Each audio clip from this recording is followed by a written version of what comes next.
비가 많이 왔는데 우리 지역에는 좀 더 나와야 될 것 같습니다. 많이 부족하지요. 왜 비를 기다리지요? 가장 먼저는 땅에 필요한 것이 비지요. 식물에 필요한 것이 비고, 또 사람들의 식수를 제공해주고 음식물을 제공해주는 가장 중요한 원천이기 때문에 비는 중요한 것입니다. 비는 반드시 와야 됩니다. 만약 비가 내리지 않는다면, 오랫동안 비가 내리지 않으면 우리는 살 수가 없습니다. 비는 우리 인간의 삶에 또 식물들의 생존에 절대적인 영향을 미칩니다. 하여튼 이 땅에는 반드시 비가 와야 됩니다. 비가 몇 년씩 끊겨지면 이 땅은 죽는 겁니다. 또 마찬가지로 우리 사람에게는 무엇이 가장 필요하겠습니까? 물론 여러 가지 많이 있지만은 사람이 가장 필요한 것은 바로 하나님의 영입니다. 음식도 필요하고 호흡도 필요하고 모든 게 필요하지만은 그 중에 가장 중요한 것은 뭐냐? 가장 본질적으로 중요한 것은 바로 그 영입니다. 영. 누구 영이요? 하나님의 영입니다. 땅에 비가 물이 꼭 필요한 것처럼 우리 인간들이 꼭 필요한 것은, 반드시 필요한 것은 바로 하나님의 영이 임해야 됩니다. 왜 이토록 인간들이 고통당할까요? 왜 괴로움 당하고 전쟁하고 싸우고 이토록 어렵게 살아갈까요? 힘들게 살아갈까요? 원인은 딱 한 가지입니다. 왜요? 그 속에 하나님의 영이 없습니다. 하나님의 영이 사람에게 임하면은 사람은 바뀝니다. 변화됩니다. 새로워집니다. 자, 중요한 것은 뭐예요? 바로 하나님의 영이 꼭 필요합니다. 예수 믿으면 하나님의 영을 받습니다. 그러면 하나님의 영 또는 주의 영 또는 예수의 영, 또 다른 말로 성령, 그렇습니다. 같은 말입니다.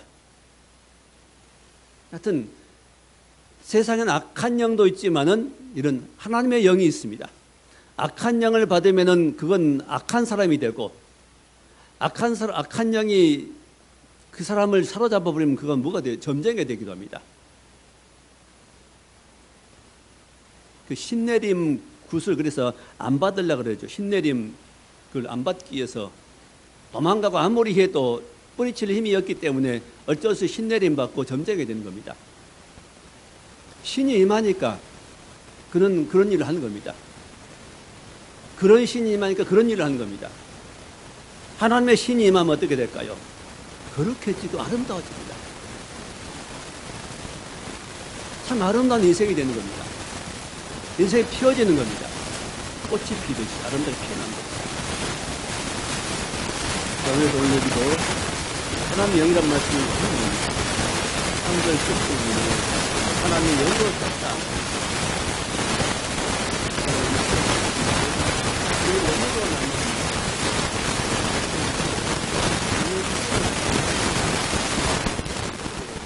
영의 직분이라 말씀입니다. 또 17절에 주는 영이시니 주의 영이 계신 곳에는 그 영이 계십니다. 마지막 18절 마지막 절에 그 영으로만 옵니다. 영광에서 차라리 변화되는 것도 무엇으로? 그 영으로만 옵니다. 하나님의 영은 사람 속에 임하는 것은 하나님입니다. 하나님은 처음부터 우리 인간을 만드실 때 계획이 있습니다. 우리 몸을 부르시고 그 그릇 속에 뭘 담으시고요? 하나님의 영을 담으시고 이 하나님의 영을 떠나버리고 대신 악한 영이 사람 속에 들어가고 서로 악하게 변하는 것입니다. 근데 사람들은 악하게 변하고 결국은 하나님의 영이 떠나니까 한 영이 들어오고 그 눈은 관심은 어디에 있죠? 오직 보이는 것, 높고 사는 것에 높아지는 것에 관심이 있습니다. 칭찬받고 영광받는 것에는 관심이 있습니다. 누가 이렇게 만들었습니까? 사단이 만들었죠. 다시 우리는 이 일을 회복해 갑니다. 이게 복음이고 하나님 말씀입니다. 이게 교회가 할 일이고 우리가 해야 할 일입니다.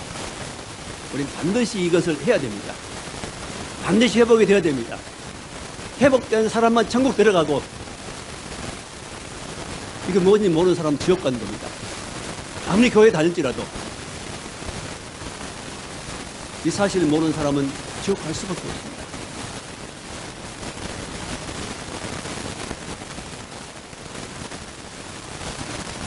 주의 영이 계신 곳, 주의 영이 임하고 주의 영이 계시면 어떤 일이 생길까요? 첫 번째, 바로 그리스도의 편지가 됩니다. 편지는 소식을 전하는 것이죠. 편지를 읽으면은 무슨 내용인지 압니다. 안부 편지인지, 염려하지 말라는 것인지, 돈을 붙여달라는 것인지, 편지의 내용이 있습니다. 자, 우리가 하나님의 영을 받으면은 우리 자신들이 뭐가 된다고요? 그리스도를 전한 편지가 된답니다. 그리스도 영이 내 안에 임하면은, 내 속에 그리스도 영이 임하면은 우리가 뭐가 돼요? 그리스도를 전하는, 그리스도를 나타내는 편지가 됩니다. 그 편지를 누가 읽는 겁니까? 사람들이 읽는 겁니다. 사람들이 저와 여러분을 보면서 저 사람은 그리스도인이다. 저 말을 보니까, 행위를 보니까, 저 정직함을 보니까, 믿음을 보니까, 신실한 걸 보니까 우리와 같지 않고 다른 사람이다 하고 사람들이 읽는 겁니다. 읽고 인정해 주는 겁니다. 이게 편지인 겁니다. 그리스도의 영이 임하면은 뭐가 된다고요? 우리는 그리스도의 편지가 됩니다. 그리스도를 말하는, 그리스도를 나타내는 편지가 되는 겁니다. 우리 반드시 그렇게 되어야 됩니다. 누가 나를 보든지, 우리 어디에 있든지, 나를 본 사람, 만나는 사람들은 당신은 역시 예수 믿는 사람답다고 말을 해야 됩니다. 인정받아야 됩니다. 물론 초신자들에게 인정받기 어렵습니다. 예수 막 믿는 사람이 1, 2년 교회 다닌 사람이 이런 칭찬받기는 어렵습니다. 시간이 필요합니다. 어떤 시간이요? 그리스도 영으로 충만하게 되는 시간, 그리스도 영으로 말하면 내가 변화되는 시간, 그리스도 영으로 말하면 내 옛사람 버리고 욕심 버리고 사단이 넣어준 나쁜 생각과 마음을, 태도를 버리고 행동을 버리고 변화되는 시간이 필요합니다. 그래서 우리 평생 변화되어야 됩니다. 평생. 자, 이 복음이 머무르는 곳은 어디일까요? 하나님의 말씀이 머무르는 곳, 복음이 머무르는 곳은 바로 우리의 마음입니다.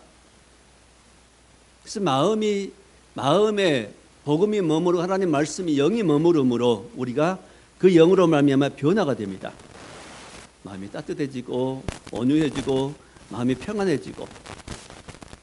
자, 왜 그러죠? 오늘 4장 6절에 말씀하기를 어두운 데 빛이 빛이란 말씀하셨던 하나님께서 예수 그리스도 얼굴에 있는 하나님의 영광을 아는 빛을 우리 마음에 비추셨느니라. 빛을 어디에 비추셨다고요?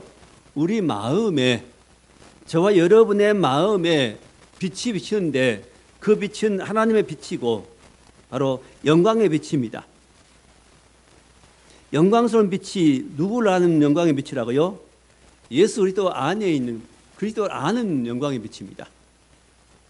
이 빛이 우리 가운데 비춰지면 결국은 하나님의 영이 내 속에 들어오면은 그의 빛이 비춰져 가서 우리 어두운 마음을 몰아내고 그곳에 뭐가 비춰집니까? 영광을 아는 빛이 비춰집니다. 하나님의 영광을 아는 빛을. 하나님이 어떤 분인가 알아집니다. 그때부터. 알아짐으로, 영광스러운 하나님의 알아짐으로 나와 옛사람은 쫓겨나고 물러가게 되고 양보하게 되고 나의 고집도 물러가게 되고 그 빛 앞에 그 어둠이 물러가게 되고 그 사람이 새로워지는 겁니다. 새 사람 되는 것이죠.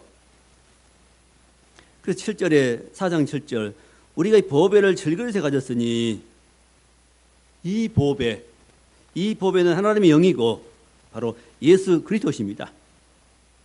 그 마음에 비춰진 이 빛이 바로 우리 질그릇 이 몸이지요. 몸 안에 이 보배를 가지게 됐습니다. 이 보배는 우리에게 힘이 큰 능력이라고 말씀하십니다. 힘이 큰 능력이다. 능력은 능력인데 큰 능력이고 앞에 뭐라고 했어요? 힘이 큰 능력입니다. 힘이 능력이 커서 내 욕심도 이기고 내 죄성도 이기고 내 고집도 이기고 내 미움도 이겨버리고 악한 영들 이겨버리는 힘이 큰 능력이 어디에 있어요? 내 안에서 있어서 이길 수 있게 됩니다. 물론 처음부터 이기는 거 아닙니다. 초신자는 잘 못 이깁니다. 한번 말씀 듣고 기뻐하지만 또 가서 금방 가서 예배 드리고 바로 나가다가 사소한 일 가지고 싸우고 다 엎어버리고 속상해하고 다시 회복되고 기도하고 그래서 회복되고 이런 과정을 수없이 겪었지요. 저도 수없이 겪었고 여러분도 겪은 일입니다. 하루아침에 세워진 거 아닙니다. 믿음의 사람이 하루아침에 세워진 거 아닙니다. 시간이 많이 필요합니다. 10년, 20년, 30년 아니 평생입니다. 섰다고 생각하는 사람은 넘어질까 조심하라고 말씀하십니다. 평생 하나님 앞에 사는 겁니다.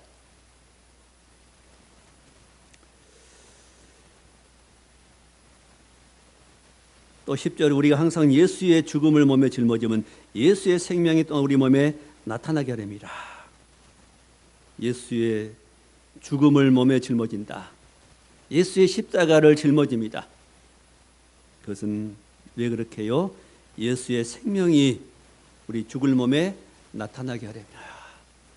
예수 생명이 우리 몸에 나타나면 우리가 내 마음에 나타나면 내가 달라집니다. 중심에서 달라집니다.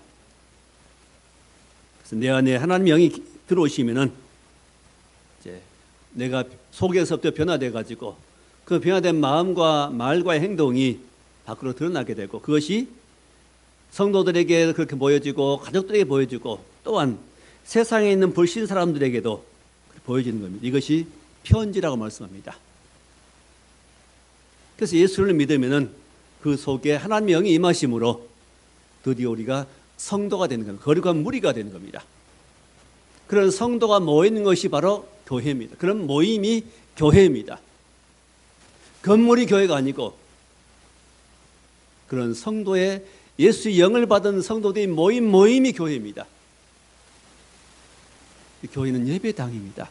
예배드리는 곳이고 또 구별된 곳이기 때문에 성전이라고 하기도 합니다. 또 우리 몸도 성전입니다. 왜? 하나님의 영이 우리 안에 계시기 때문에. 하나님의 영이 계신다면 하나님 우리 안에 계신 겁니다. 하나님 영이시니까요. 하나님의 영과 예수의 영 같습니다. 하나님의 영과 성령은 같은 뜻입니다. 같은 말입니다. 주의 영도 같은 말입니다.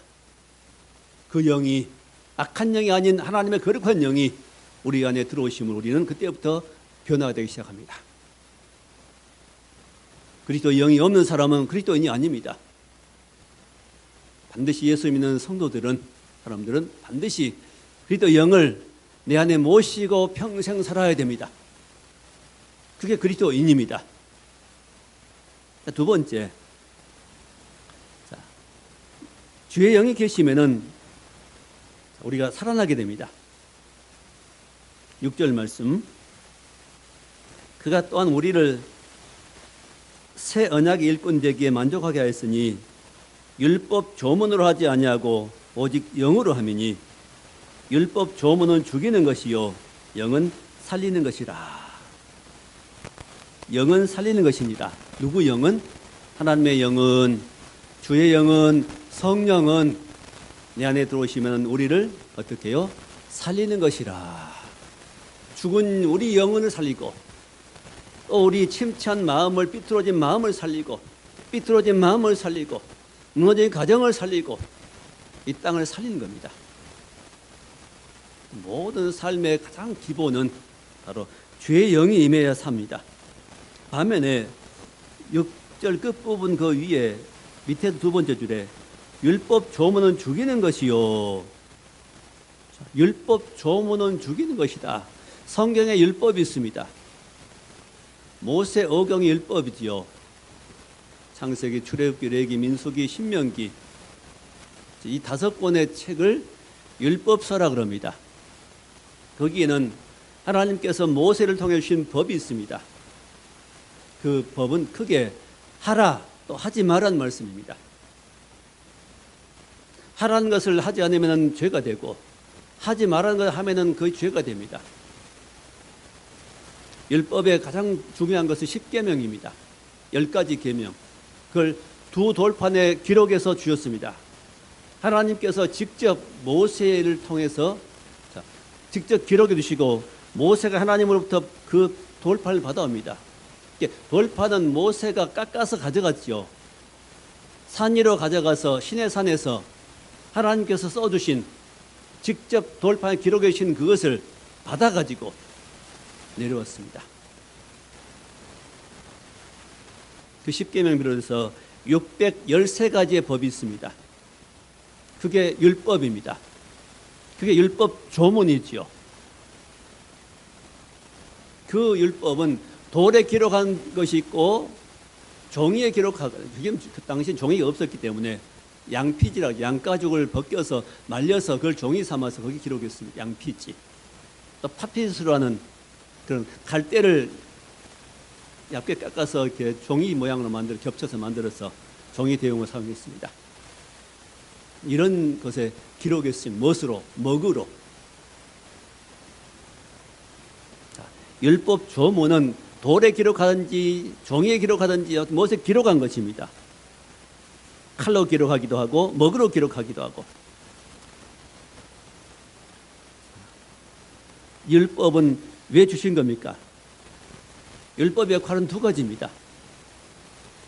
물론 여러 가지가 있지만 크게 가장 먼저는 로마서 3장 20절에 율법은 죄를 깨달음이라. 죄를 깨닫게 하는 것이 율법의 가장 큰 역할입니다. 율법은 죄를 깨닫게 해줍니다. 죄를 알게 해줍니다. 뭐가 죄인가를 가르쳐 줍니다. 간음은 죄다, 살인은 죄다, 도둑질은 죄다 가르쳐 준 겁니다. 이 법이 없으면, 그 율법이 없으면 죄가 무엇인지를 모르기 때문에 율법은 첫째 한 역할이 죄를 깨닫게 해줍니다. 죄를 깨닫고, 그러면 깨달은 죄를 가지고 어떻게 하는 겁니까? 두 번째는 죄를 깨닫고 그 죄를 용서할 수 있는 분에게 가라는 겁니다. 바로 그리스도께로 인도한다 그랬죠. 갈라디아 3장 24절에 율법은 우리를 그리스도께로 인도하는 초등교사라 말합니다.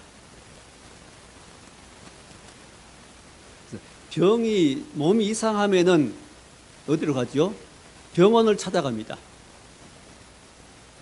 건강할 때는 잘 안 가지만은, 물론 검진 차원에 가는 경우 있지만은 보통 몸이 이상이 느껴질 때에 병원을 찾아갑니다. 그것처럼 율법을 볼 때 우리는 뭘 발견해요? 죄를 발견한, 내가 죄인이구나, 내가 잘못되었구나 하는 걸 깨달은 사람은 어디로 가야 됩니까? 예수께로 가는 겁니다. 그리스도께로. 그 죄를 용서할 수 있는, 해결해 줄 수 있는 분 앞에 나가야 됩니다. 그게 율법의 역할입니다. 율법은 지켜가지고 구원받는 법이 아닙니다. 율법은 사람이 다 못 지키는 겁니다. 다 지켜도 그 중에 한 가지만 어겨버리면 다 못 지킨 것이 되어버립니다. 사람의 힘으로는 율법을 지킬 수가 없습니다. 그래서 율법은 무엇하라고 주신 겁니까? 깨닫고, 내가 죄인임을 깨닫고 어디로? 죄를 용서할 수 있는 분이신 예수께 나가란 말씀합니다. 그 예가 바로 요한복음 8장 보면은 가늠하다 현장에 잡힌 여인이 예수님 앞에 끌려가지요. 많은 군인들이 돌을 들고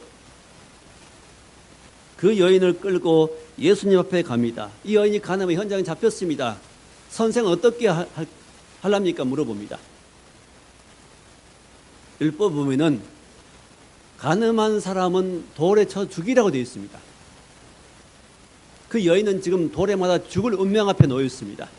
얼마나 불안했겠습니까? 얼마나 무서웠겠습니까? 얼마나 두려웠겠습니까? 두려워서 벌벌 떨고 있습니다. 자, 율법에 의하면 그 여인은 죽어야 됩니다. 지금 돌에 맞아 그 자리에 죽게 되어 있습니다.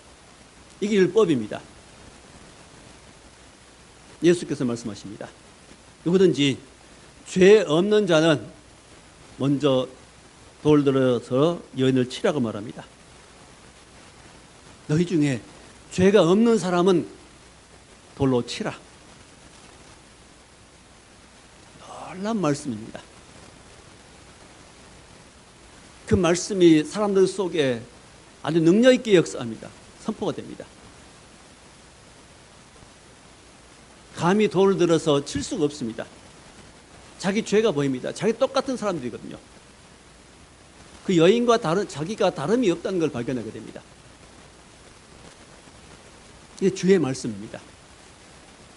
우리 하나님 말씀 듣고 율법을 들을 때, 또 성경 말씀 들을 때 우리는 항상 나도 저 사람과 다름이 없구나 사실을 알게 됩니다.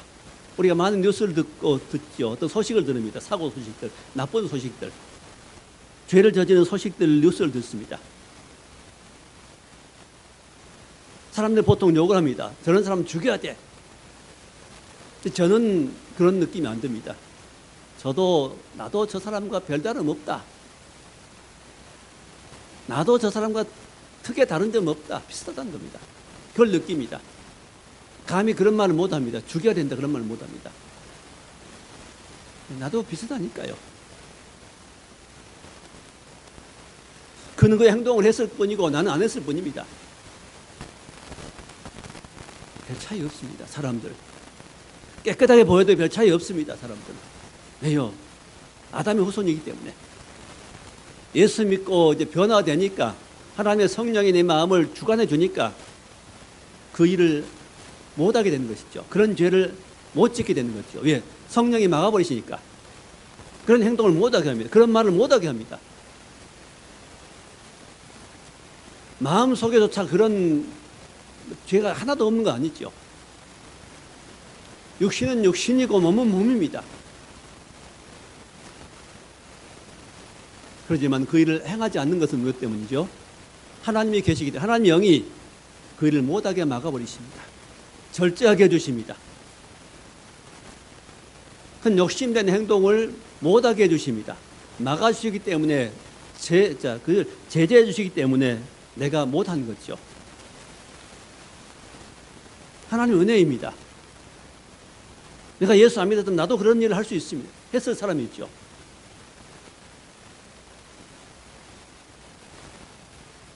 자, 그때 한 사람 한 사람씩 돌을 내려놓고 슬금슬금 도망갔습니다. 어느 누구도 그 여인을 향해 돌을 던지지 못했습니다. 우리도 마찬가지입니다.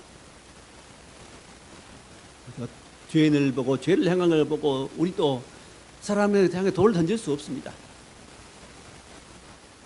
요즘 대통령이 많이 욕을 먹는데 너무 대통령을 욕하는 것도 좋은 일이 아닙니다. 바른 마음의 자세가 아닙니다. 그래도 하나님이 허락한 사람입니다. 잘하기를 위해 기도해주고 세웠으니까 잘하도록 하는 겁니다. 협조하는 겁니다. 깎아내리지 말고. 하나님의 영은 그런 일을 우리 속에 하십니다. 너무 사람을 판단하면 안 됩니다. 나쁜 일을 행하는 사람들 보고 너무 정죄하지 말고, 어쩌다가 예수 안 믿기 때문에 저런 일을 하는구나. 예수 안 믿기 때문에 사단에게 속아 저런 일을 하는구나. 불쌍하구나. 그런 마음을 가져야 됩니다. 그런 마음이 정상적인 그리스도인의 마음입니다. 저 경험 보니까 저에게 그러더라고요. 하나님께서 저에게 그런 마음 주시더라고요.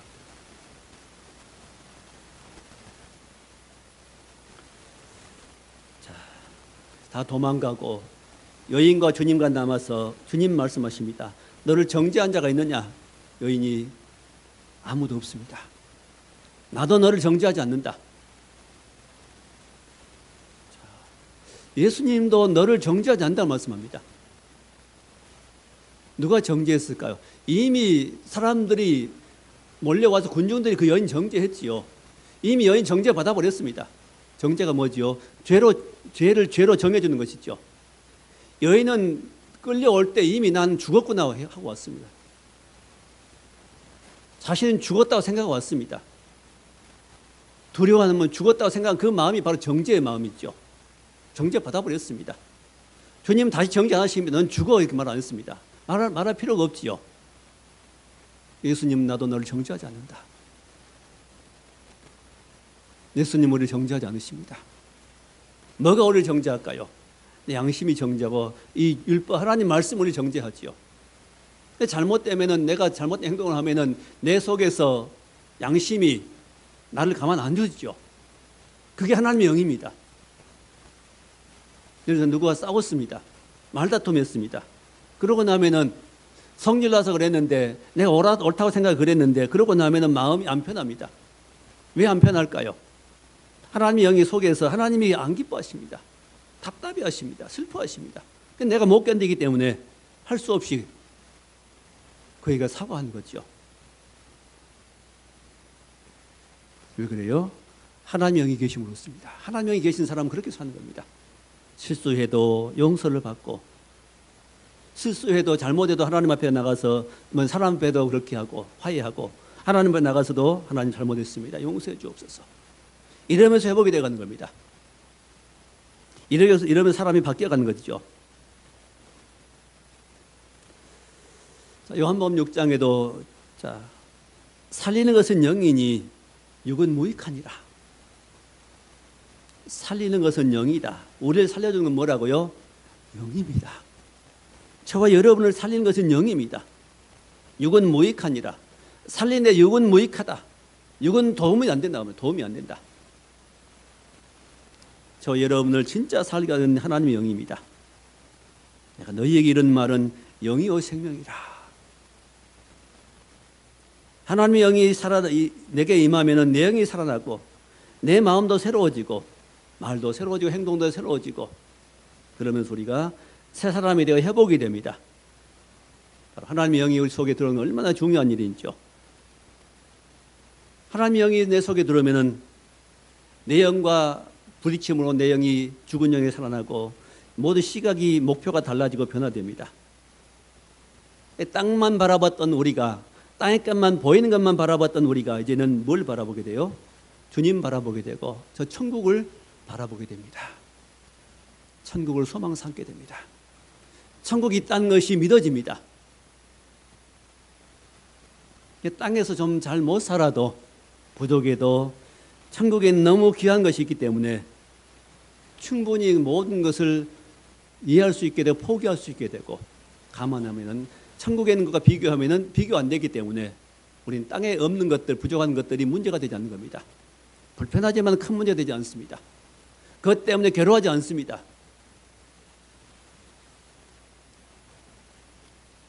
오전에 말씀하시기를 오직 우리의 만족은 하나님께로서 나누니라. 우리 진짜 만족은 어디서 나와요? 만족이 하나님께로부터 오느니라. 하나님께서 오는 성령 영을 받을 때 우리의 만족이 옵니다. 그때 드디어 만족이 옵니다. 그 무엇을 가져도 무엇을 해봐도 만족이 없는데 우리의 만족은 오직, 그렇죠? 오직 하나님께로부터 나누니라. 오직 한 길은, 우리 진짜 만족할 수 있는 방법 한 가지 길은 바로 하나님의 영이 내 마음에 임할 때입니다.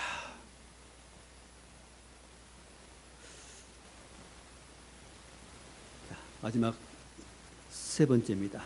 두 번째 내용은 영이 임하면 살아나는 것이죠.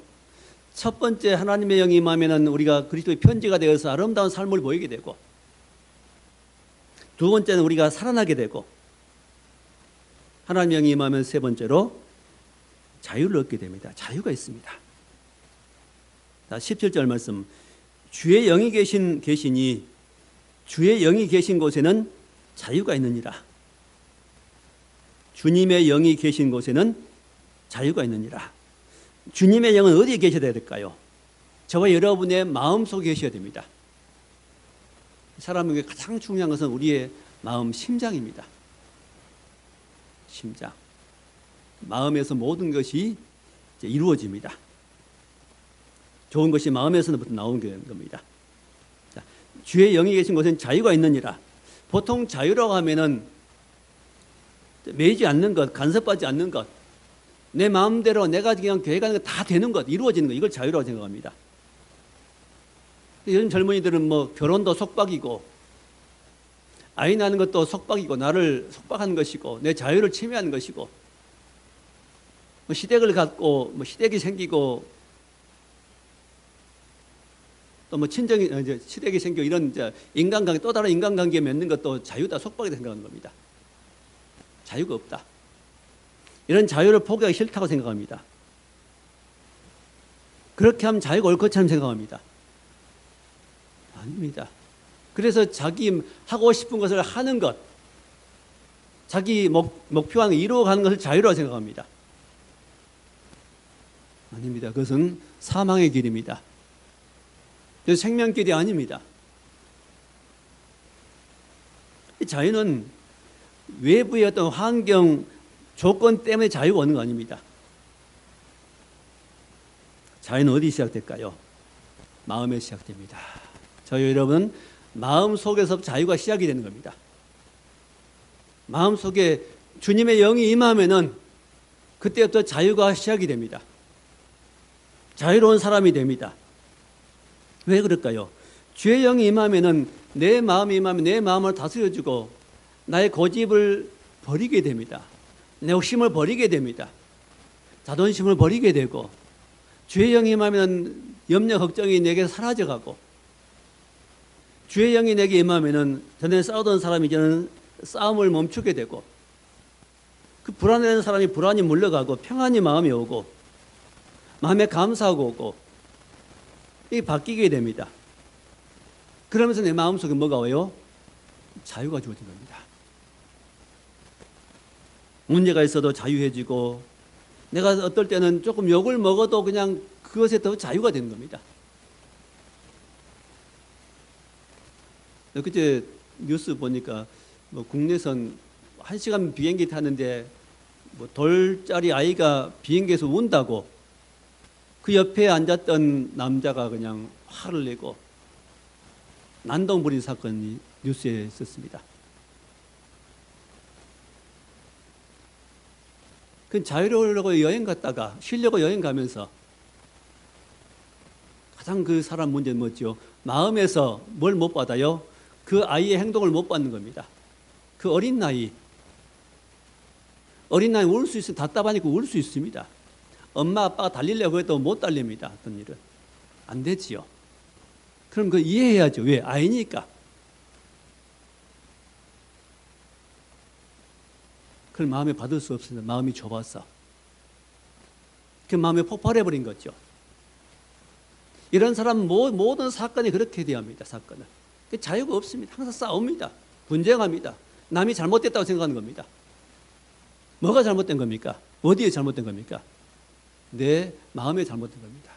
마음에 누가 없어서 하나님의 영이 없어 그렇습니다. 그 사람 예수 믿으면 됩니다. 근데 안 믿습니다.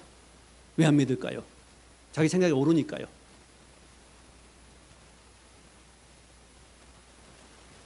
예수 안 믿는 가장 어리석은 사람입니다.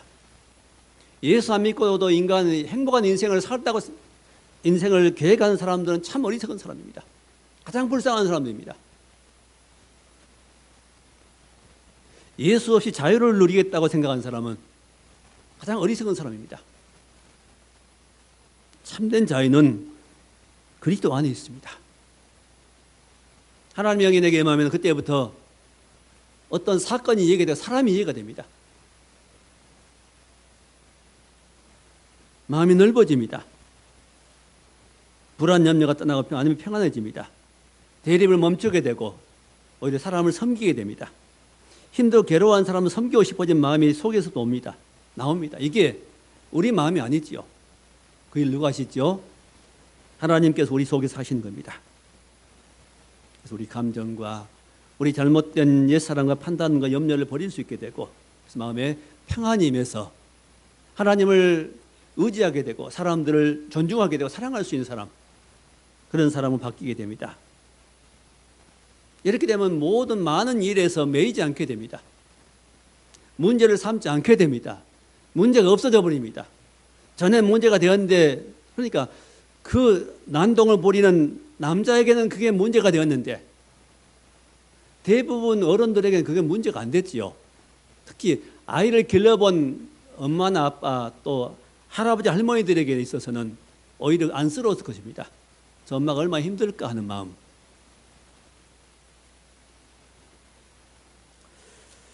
자, 그래서 마음이 넓어져 가는 겁니다. 참으로 넓어진 방법은 마음이 이제 나이가 먹어서 점점 경험이 많아서 넓어진 건 있지만은 또 과거 어떤 어려운 일을 경험해서 겪어봄으로 마음이 넓어진 경우 있지만은 그래도 그런 사람도 어떤 경우 되면은 부딪히고 싸우고 또 좁은 마음이 나옵니다. 욕심이 생깁니다. 하나님의 영이 임하면은 우리는 많은 문제를 볼 때, 많은 사건을 볼 때 그 속에서 우리는 자유를 얻게 됩니다. 그게 안 매이게 됩니다. 문제가 안 되는 겁니다. 문제를 삼지 않게 됩니다. 이게 자유주의여제.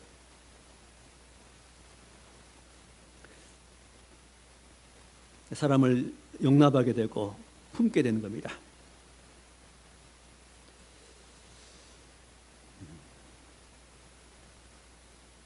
전할 내용이 많은데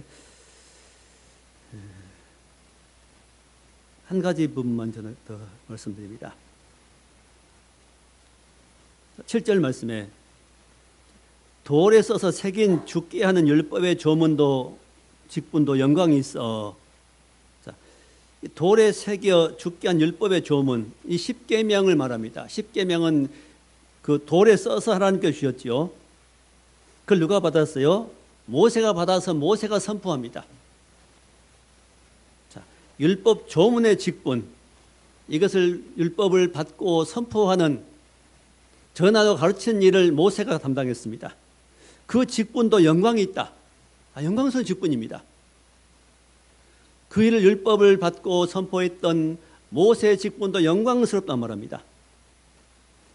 그 율법을 받아가지고 산에서 내려올 때 모세 얼굴이 어떻게 됐죠? 환하게 빛났다 그랬습니다. 그때 수건은 얼굴을 가렸다 그랬지요. 그것도 영광스러울 건데 8절에 하물며 영의 직분은 더욱 영광이 있지 아니하냐. 영의 직분. 자, 그건 율법의 직분도 율법을 전하는 직분도 영광스러운데 영의 직분은 얼마나 영광스럽냐 말입니다.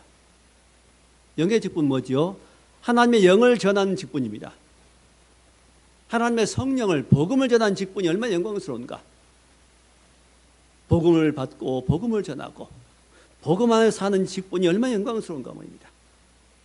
9절에 정죄의 직분도 영광이 있은즉, 이건 율법이죠. 죄를 정해주는 그 율법을 전하는 이런 직분도 영광이 있은즉 의의 직분은 영광이 더욱 넘치리라. 지금 우리는 의의 직분을 가지고 있습니다. 옳게 해주는, 바르게 해주는 직분입니다.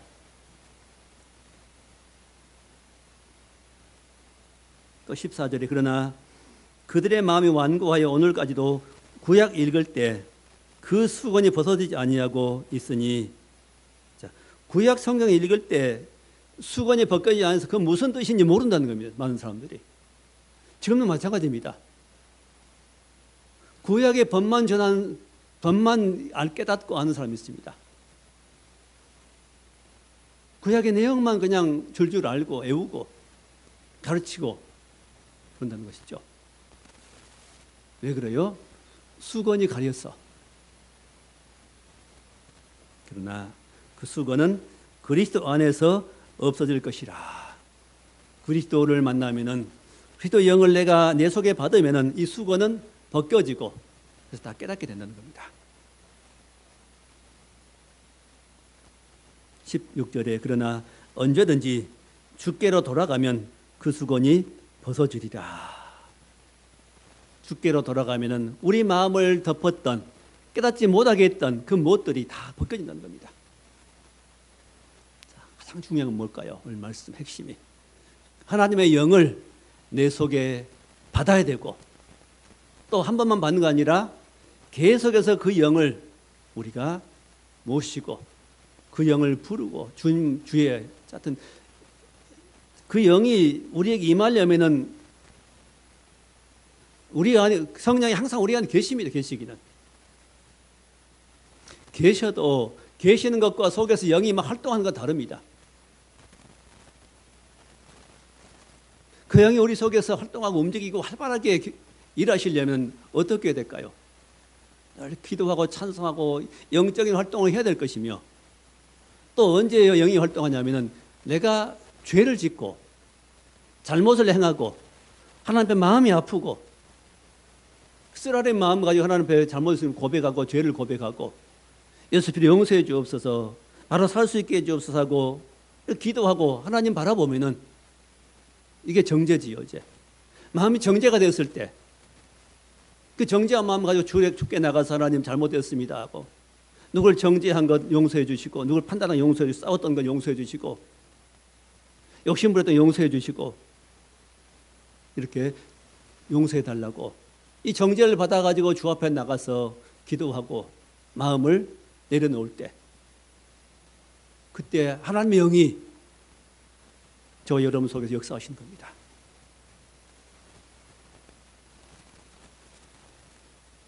그래서 주의 영이 우리 속에서 또 역사하시면 다시 믿음이 회복되고 기쁨이 회복되고 감사가 회복이 되고 은혜가 회복되는 겁니다. 이런 계속적인 반복을 통해서 우리는 성장해 갑니다. 누구도 온전한 사람 없습니다. 누구도 완전한 사람 아무도 없습니다. 누구도 실수할 수 있고 죄 지을 수 있고 약해질 수 있습니다. 그때마다 어떻게요? 주님 부르고 주님 앞에 나가서 주님 나를 도와주옵소서, 난 약한 사람, 부족한 사람입니다, 용서해 주옵소서 하고 기도하고 주님 바라보고 나갈 때 다시 주님 우리 속에서 그 영으로 역사하십니다.